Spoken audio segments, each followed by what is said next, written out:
Akhirnya DC-nya pun bingung gitu loh.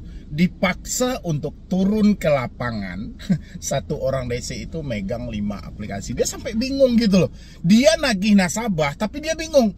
Anda nagih aplikasi apa?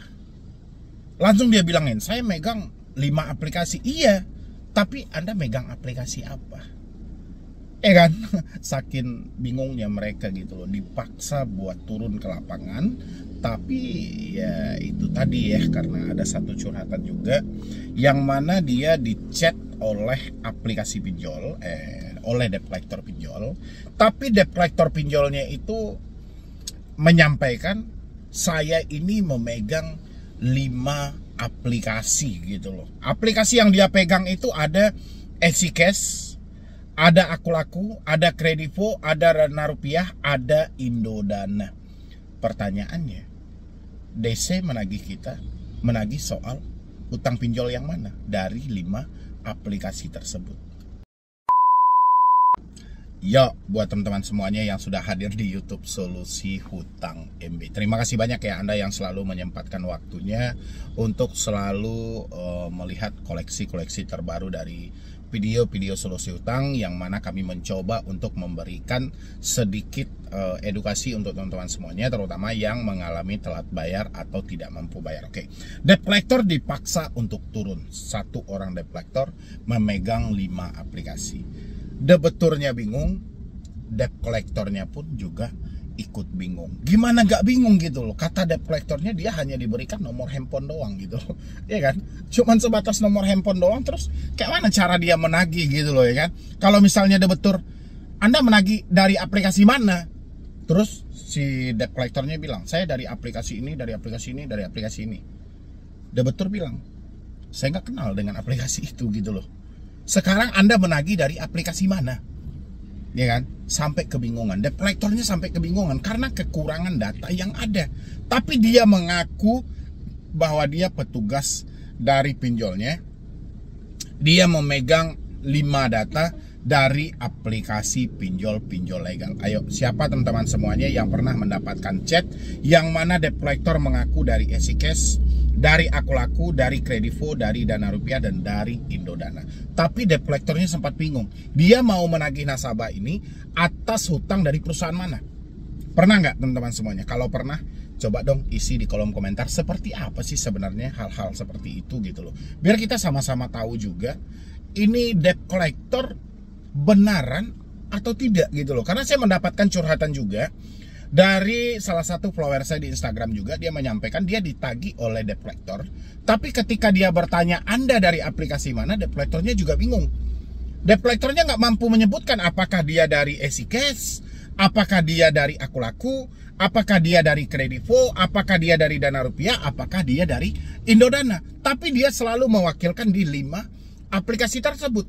Kalau seandainya debeturnya hanya di salah satu, tapi si debt collectornya tidak mampu menjelaskan, saya menagih Anda karena Anda tidak atau belum melakukan pembayaran seperti di Kredivo misalnya gitu kan, seperti di EasyCash gitu loh, makanya Anda bayarkan sekarang, itu kan jelas. Tapi kalau debt collectornya langsung menyebutkan 5 aplikasi, sementara si debeturnya hanya meminjam di 1 aplikasi dan debt collectornya juga bingung, itu bagaimana coba dari teman-teman semuanya? Ada pernah yang mendapatkan hal seperti itu? Ini saya mendapatkan satu DM-an, Anda boleh lihat di sini. Oke, di sini dia menyampaikan aplikasi apa gitu loh. Terus si debt collectornya bilang, saya megang data banyak pak, dari EasyCash, Akulaku, Kredivo, Dana Rupiah, Indodana. Nah, Bapak coba cek tagihan di mana aja. Saya cuma dikasih alamat, nomor HP, ID, karyawan, dan alamat kerja. Udah, ini kan lucu debt collectornya gitu loh. Ayo, OJK ini gimana konsepnya sih? Ini sama OJK lah saya ngomongnya ya. Harusnya tembusannya kepada OJK. Ini kayak mana coba? Ada debt collector yang seperti ini, tapi sedebeturnya bertanya, Anda dari aplikasi apa? Ya kan? Ya otomatis si debetur akan bertanya, Anda dari aplikasi apa? Karena saya mau bayar gitu loh. Karena saya mau mencicil. Tapi si debt collectornya malah meminta si debeturnya untuk, Bapak coba cek tagihan di mana aja. Ini kan lucu gitu loh. Berarti ini debt collector apa yang diajak kerjasama oleh pihak pinjol? Ya, sebenarnya OJK lagi ngapain ini sebenarnya? Lagi membodoh-bodohi masyarakat atau lagi seperti apa gitu loh. Dan si pinjol ini sebenarnya kualitas debt collector mereka itu seperti apa? Kok ada yang seperti ini? Ya, debitur sudah bingung, debiturnya ingin menyelesaikan. Tapi debitur tidak tahu ini kayak mana. Anda dari aplikasi apa? Malah dia bilangin saya megang data banyak, Pak. Bukan soal megang data. Dia mengchat orang, dia menelpon orang, atau dia mendatangi orang, otomatis dia tahu dong dia mewakili dari sebuah perusahaan apa. Nggak harus dia bilangin SIK saya pegang, aku laku saya pegang, Kredivo, Dana Rupiah, Indodana. Ini kayak mana? Apalagi dia mengatasnamakan Dana Rupiah. Sementara CEO Dana Rupiah itu adalah pemimpin tertinggi atau bos besar Asosiasi Fintech Pendanaan Bersama Indonesia. Apa nggak kacau kalau seperti ini debt collectornya? Debiturnya bingung, debt collector yang menagih pun lebih bingung. Ini kayak mana konsep memberikan datanya? Harusnya datanya kan valid. Contoh dikasih sama debt collector, ini data si A. Si A itu belum membayar pinjol di aplikasinya, namanya ini, total tagihannya segini. Itu kan jelas. Tapi kalau diminta, Bapak cek aja tagihan Bapak di mana aja. Ya tagihan dia banyak. Ya kan? Tagihan listrik pun ada, tagihan air PDAM pun ada gitu loh. Tagihan dari bank dia ada, leasing dia ada. Ini kayak mana konsepnya gitu loh. Itulah yang saya bilangin buat teman-teman semuanya. Jadi setakut-takutnya Anda dengan debt collector, lebih menakutkan lagi kalau Anda bertemu dengan debt collector yang bingung seperti ini. Makanya saya bilangin, debt collector itu dia kalau diminta dia sendiri inisiatif untuk menagih, dia akan bingung. Makanya adalah campur tangan dari pihak-pihak pinjol yang memberikan deskripsi untuk mereka salin dan mereka kirimkan sama Anda. Makanya persi penagihan via WhatsApp itu semuanya sama. Ya, karena mereka tinggal salin dan kirim send all semuanya. Mereka tidak memspesifikkan mau kepada debitur mana yang mereka kirim. Tidak ada spesifik yang benar-benar harus lurus. Misalnya si debitur A dikirim ke A atas nama si A, enggak. Dia kirim ke semuanya. Ya, sampai detik ini Anda belum melakukan pembayaran. Kalau Anda tidak melakukan pembayaran sampai jam sekian, ingat data Anda akan kami limpahkan ke pihak penagihan lapangan atau ke Korwil, kolektor wilayah. Nanti dia akan membawa bukti foto KTP, bukti foto selfie, bukti slik OJK dan lain sebagainya. Siapkan materi 6.000. Kita akan konfirmasi dengan RT dan RW, standby di rumah, siapkan dana lunas. Itu hampir semua debt collector memakai deskripsi yang seperti itu. Untuk apa? Untuk dikirim ke semua nasabah. Akhirnya kita menemukan kebingungan dari debt collector. Mereka bingung sendiri gitu loh. Kalau mereka tidak sanggup bekerja di pinjol, harusnya kan berhenti aja. Ngapain seperti ini? Ya nggak sih, buat teman-teman semuanya, inilah kesalahan fatal dari OJK. Apapun yang terjadi tentang pinjol, tentang debt collector, tetap OJK yang harus bertanggung jawab. Karena OJK yang mengeluarkan izinnya. Bagaimana konsepnya ada debt collector yang menagih, tapi diminta si debitur untuk mengingat tagihan Anda di mana aja. Ya iya kalau tagihan dia hanya satu. Kalau tagihan dia lebih dari itu, kayak mana coba? Bingung nggak dia ini? Ini harus dari mana? Dari mana? Aduh. Ampun dah, ya kan? Habis itu saya cuma dikasih alamat, nomor HP, ID karyawan, alamat kerja, udah. Kan bodoh itu namanya. Cuma dikasih nomor HP terus langsung nagih. Bagaimana kalau si debitur itu tidak merasa minjam di pinjol? Ya kan? Dia hanya data dia dipakai oleh orang lain misalnya gitu kan? Atau nomor handphone dia yang dipakai orang lain, gimana coba? Ya, itulah ketidakjelasan. Terus ditanya sama debiturnya, ini siapa, dengan siapa, nama siapa. Total tagihan 10 juta lebih udah sama dendanya. Saya megang data banyak. Ya dia cuma bilangin gitu aja, total tagihan 10 juta lebih sudah dengan dendanya. Ya jadi please buat teman-teman semuanya yang mendapatkan kekacauan-kekacauan seperti ini, tolong stop drama Anda dulu. Jangan Anda buru-buru ketakutan. Debt collector udah pada bingung nih. Saking banyaknya dia udah bingung gitu loh. Dia dipaksa untuk turun, dipaksa untuk menagih orang-orang yang telat bayar, tapi dia tidak diberikan data dengan jelas, data dengan valid, sehingga dia dimintalah untuk meraba-raba, apapun itu dia harus meraba-raba sendiri. Ya kan? Kalau pas syukur, kalau nggak pas ya sudah, mau kayak mana lagi ya kan? Cuman sebatas itulah yang terjadi. Itu akhirnya gitu loh. Makanya saya bilangin buat teman-teman semuanya, sesegera mungkin kalau sudah memang menyatakan tidak mampu bayar, udahlah putus sajalah komunikasi Anda daripada capek-capek kayak gitu ya kan? Lagian juga OJK udah nggak peduli banget. OJK persetan mah dengan hal-hal itu gitu loh. OJK tidak akan nyambung, mau Anda laporkan seperti apapun, OJK tidak akan nyambung. OJK tidak akan nanggapi hal-hal itu. OJK hanya menganggap Anda berutang ya Anda bayar. Tapi ada penagih yang tidak menjelaskan harus bayarnya kemana.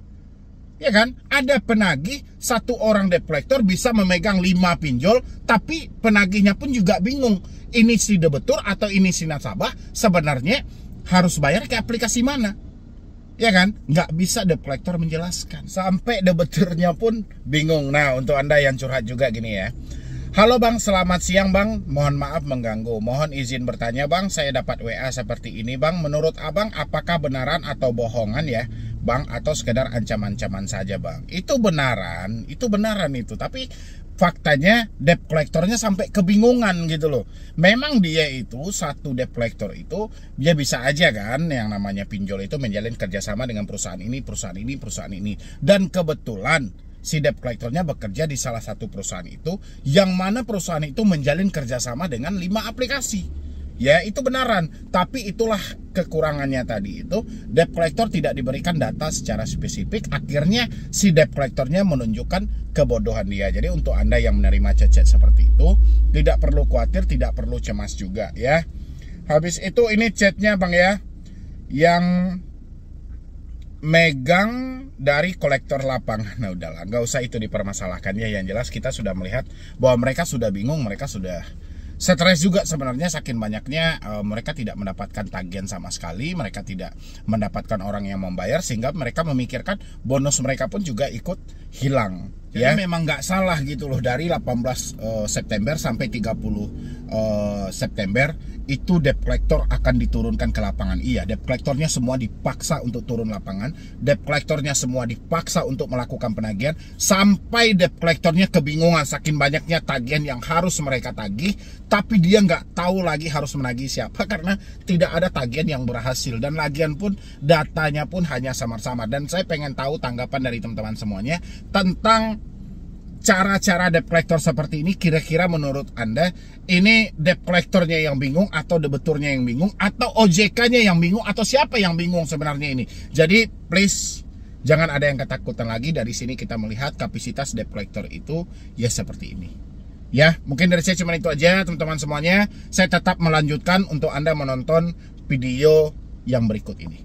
Bang, saya kan galbay di 3 APK. Dia galbaynya di 3 aplikasi pinjol ya. Kalau sampai DC datang ke rumah tapi saya tidak bisa bayar, walaupun pokok utangnya, itu resikonya gimana Bang? Terima kasih. Nah, siapa juga yang kira-kira mempunyai pemikiran yang seperti ini, yang mana tahu ya ada yang telat 3, ada yang telat 5, ada yang telat 10, 20 gitu loh. Tapi DC-nya datang, Anda pun nggak mampu bayar. Jangankan bayar dengan bunga-bunganya, bayar pokoknya aja nggak mampu gitu loh. Kira-kira apa risiko yang akan kita dapatkan? Ya. Jadi untuk teman-teman semuanya, kalau Anda galbay di 3 aplikasi, itu sudah tepat. Kalau misalnya Anda sudah terjebak di 3 aplikasi dan Anda tidak berusaha lagi untuk mencari talangan dana di aplikasi lain manapun, itu sudah bagus ya. Anda nggak perlu lagi gali lubang tutup lubang, dan Anda lebih mengambil, oke, saya galbay, oke, saya tidak lanjutkan pembayaran ini, itu sudah tepat ya. Dan habis itu, kalau sampai DC datang ke rumah tapi saya tetap tidak bisa bayar, itu nggak ada masalah. DC datang ke rumah, Anda tidak bisa bayar, itu nggak ada masalah. Karena tugas DC itu kan seperti yang saya bilang, tugas DC itu sama aja. Baik dia via telepon, via WhatsApp, via email, meskipun datang di hadapan Anda, tugas dia sama. Sama-sama melakukan penagihan. Ya, jadi kalau Anda tidak mampu bayar, apa yang Anda jawab di telepon, dengan apa yang Anda jawab di WA, dengan apa yang Anda jawab di email, bahkan dengan apa yang Anda jawab ketika berhadapan, ya harus sama. Ya kan? Anda tidak mampu bayar, berhadapan dengan debt collector pun Anda juga bilang kayak gitu. Saya tidak sanggup bayar, saya tidak mampu bayar. Ya, kalau Anda mau menunggu, saya akan usahakan uang itu secepatnya. Jangan menjanjikan sesuatu. Ya kan? Saya akan usahakan pembayarannya secepat mungkin. Ya, tapi kalau Anda minta saya untuk menjanjikan sesuatu, ya misalnya tanggal sekian saya nggak bisa. Ya, kalau diberi toleransi oleh perusahaan Anda, saya akan usahakan dan saya akan selesaikan secepatnya. Oke, kalau misalnya perusahaan Anda tidak bisa memberikan saya toleransi, sampaikan sama perusahaan Anda, lanjutkanlah resiko apapun yang mau dijatuhkan kepada saya, sesuai dengan peraturan dan undang-undang yang berlaku. Seperti itu jawabannya. Jadi kita nggak perlu khawatir juga gitu loh ketika ada debt collector yang datang ke rumah, kita tidak mampu bayar atau kita belum ada uang, kita nggak usah cemas. Ya, jawabannya sama. Karena fungsi debt collector datang ke rumah pun juga menagih. Fungsi debt collector menelpon kita juga menagih. Mau WA sama, email juga sama-sama menagih. Berarti kalau memang kita nggak ada uang, ya jawaban kita sama-sama tidak mampu bayar. Ya, oh debt collector tidak terima bang. Debt collector mengancam saya, mau dibawa ke kantor polisi, mau dibawa ke polsek, mau dibawa ke Kapolres. Rekam. Sampaikan sama mereka, urusannya sama polisi apa? Ya, saya tidak melakukan tindakan pidana. Anda paham nggak dengan undang-undang perbankan itu seperti apa gitu? Kalau saya tidak mampu bayar, saya bisa Anda bawa itu ke pengadilan, ke One Prestasi, sampaikan sama perusahaan Anda, jatuhkan dan gugat saya ke One Prestasi. Nggak ada hubungan dengan polsek. Ya, kalau dia masih menekan Anda juga, Anda tolong rekam, ambil buktinya siapa nama debt collectornya. Tapi ingat buat teman-teman semuanya, jangan kita hanya terfokus dengan uang yang tidak ada, tapi fokus juga ketika kita berkomunikasi dengan debt collector, apa hal penting yang harus kita tanyakan? 1, ID card. Penting, debt collector harus menunjukkan identitas mereka yang jelas. Ya, yang kedua adalah surat kuasa, yang mana debt collector benar dikuasakan oleh sebuah perusahaan untuk menjemput tagihan kepada kita. Yang ketiga apa? Sertifikat profesi di bidang penagihan yang dikeluarkan oleh lembaga resmi yang ditunjuk langsung oleh OJK atau yang telah dilegalkan oleh OJK. Seperti itu. Kalau debt collectornya tidak bisa menunjukkan 3 syarat wajib tadi, jangan pernah berkomunikasi dengan debt collector. Ya, walaupun mereka nanti akan mengancam, oh kalau kami tunjukkan Anda mau bayar. Konsepnya nggak seperti itu. Tidak ada OJK menyampaikan minta persyaratan itu sama debt collector, bayar hutangnya. Tidak ada OJK menyampaikan gitu. OJK hanya menyampaikan syarat wajib debt collector yang datang ke rumah adalah menunjukkan 1 ID card, 2 surat kuasa, 3 sertifikat profesi di bidang penagihan. Dan itu harus dipatuhi oleh pelaku usaha jasa keuangan yang ingin menjalin kerjasama dengan vendor atau field collection dan pihak ketiga. Paham? Buat teman-teman semuanya, jadi nggak usah terlalu khawatir. Misalnya ada kunjungan debt collector ke rumah, dia datang hari ini misalnya datang ke rumah Anda tidak ada uang, Anda nggak usah khawatir. Tapi ingat, sebelum kita berbicara ke konsep hutang-hutang kita, debt collectornya harus kita periksa dulu keaslian mereka. Mana tahu debt collectornya bodong, mengaku-ngaku dari salah satu perwakilan untuk menjemput tagihan. Nggak bisa, kita harus melihat buktinya dulu. Karena hutang-hutang ini adalah aib kita, privasi kita. Kita nggak mungkin berbicara dengan orang yang tidak ada hubungan dan tidak ada kejelasannya. Oke, jangan pernah menunjukkan ketakutan, usahakan tenang. Insya Allah akan baik-baik saja. Habis itu lagi, DC datang ke rumah tapi saya tidak bisa bayar walaupun pokok hutangnya. Itu resikonya gimana bang? Terima kasih. Anda tidak bisa bayar, resikonya sama aja. Debt collector akan pergi dari rumah Anda dan melaporkan ke perusahaannya bahwa Anda tidak mampu bayar. Dan nanti perusahaan sesuai dengan peraturan OJK tadi, kalau misalnya nasabahnya tidak bisa membalikkan dana kepada pelaku usaha jasa keuangan, pihak pinjol wajib melimpahkan data itu ke OJK untuk ditindaklanjuti. Apa tindak lanjutannya? Ya mungkin dimasukkan ke BI Checking, mungkin dimasukkan ke dalam fintech data center ataupun pusat data fintech lending. Untuk apa? Untuk dilakukan pemblacklistan atau perankingan apakah nasabah ini layak diberi pinjaman untuk masa depan atau tidak. Ya, sampai di sana. Oke? Kalau misalnya pihak pinjol juga tidak puas, OJK pun juga memberikan opsi berikutnya. Silahkan bekerja sama dengan pihak ketiga. Silahkan bekerja sama dengan lawyer. Untuk apa? Untuk menjatuhkan ke one prestasi atau menggugat secara perdata. Oke, tapi sampai detik ini pihak pinjol belum ada yang mengambil opsi itu. Pihak pinjol masih mengambil opsi adalah menghadirkan debt collector ke rumah. Tapi ingat, seperti yang saya bilang kemarin, tidak semua pinjol mempunyai petugas lapangan karena mempunyai pertimbangan yang matang. Ya, karena pinjol itu tahu kapasitas debt collector dia seperti apa. Kalau semua debt collector ini mereka turunkan ke lapangan, yang terjadi apa? Terjadi bentrok dengan para debitur karena dia tahu kapasitas debt collector dia seperti apa. Kalau sudah terjadi bentrok dengan debitur, otomatis akan viral. Kalau sudah viral, aplikasi mereka akan tersorot. Makanya pinjol itu tidak beberapa pinjol yang mempunyai debt collector lapangan, apalagi sampai ke pelosok-pelosok. Ya, kalaupun ada yang beberapa pinjol punya debt collector lapangan, itu hanya khusus di kota-kota besar.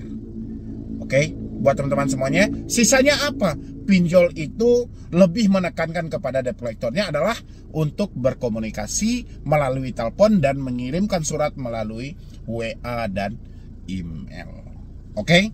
Jadi walaupun Anda dikunjungi hari ini, Anda tidak mampu bayar, Anda nggak usah khawatir. Insya Allah semuanya akan baik-baik saja ya. Anda lanjutkan buat nonton ini biar Anda lebih paham.